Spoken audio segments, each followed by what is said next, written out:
Ito ay rated SPG, striktong patnubay at gabay ng magulang ang kailangan. Dahil sa saglit na paghaharap ni Marites at Don Gustavo ay mabilis na mararamdaman ni Don Gustavo na may koneksyon siya kay Marites. Malakas ang pakiramdam niyang may lukso ng dugo na namamagitan sa kanila.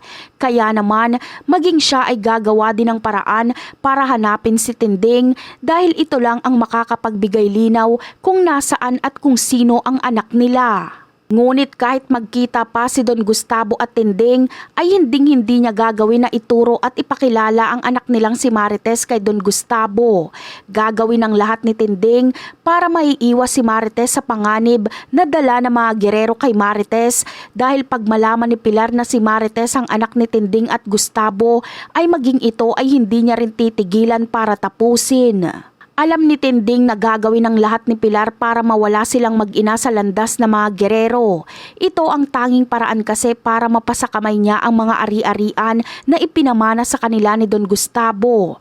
Ngunit bagamat todo iwas at todo tago na si Tinding sa pamilya Guerrero, ay tadhana na talaga ang magdidesisyon para muli silang magtagpo.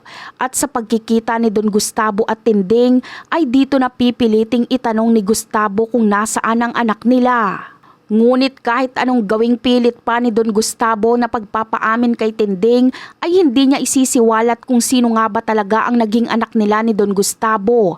Pipilitin niyang matakasan ang pagyakap sa kanya ni Don Gustavo dahil noon pa man ay nandidiri na siya dito dahil sa paglapastangan nito sa kanya. Sakto namang darating si Doña Pilar kaya hindi na mahahabol pa ni Don Gustavo si Tinding at yan ang aabangan natin. Bye!